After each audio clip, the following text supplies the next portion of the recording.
প্রিয় উদ্যোক্তা ভাই বোনেরা সকলেই ভালো আছেন। তো বন্ধুরা, এই বর্তমান সময়ে এখন যারা ফার্মিংয়ে আসতে চাচ্ছেন, তো কিছু কথা চিন্তা করে অবশ্যই আসতে হবে। কারণ যে কোনো কাজ শুরু করার আগে অবশ্যই চিন্তা ভাবনা করেই শুরু করবেন। কারণ একটা কাজ সম্পর্কে যখন আপনার ধারণা থাকবে না, তখন যদি সেই কাজটি আপনি হুট করে নেমে যান, তখন দিন শেষে দেখবেন যে আপনি সেখানে ফেল করতেছেন, মানে সাকসেস অর্জন করতে পারছেন না।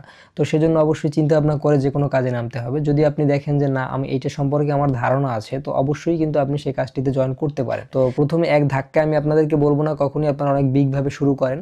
আমার পরামর্শ থাকবে, যদি পার্সোনাল ভাবে আমার অপিনিয়ন জানতে চান, যারা নতুন ভাবে শুরু করতে চাচ্ছেন তারা প্রথমে অল্প পরিসরে এবং কম দিয়ে শুরু করুন।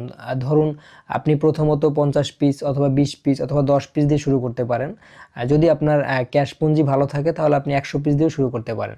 তো এভাবে যদি শুরু করেন, আশা করছি আপনি ধীরে ধীরে যখন আপনি একটা অর্জন করে নিতে পারবেন, কিভাবে কি পালন করতে হবে, কোন পরে কোন মেডিসিন সম্পর্কে দক্ষতা অর্জন করতে পারেন, তখন দিন শেষে দেখবেন আপনি কিন্তু যখন আস্তে আস্তে প্রজেক্টটি বড় করবেন, তখন কিন্তু দিন শেষে আপনারা কোনো প্রবলেম হবে না। আপনি কিন্তু বড় প্রজেক্টও দ্বারা করে সফল হবেন।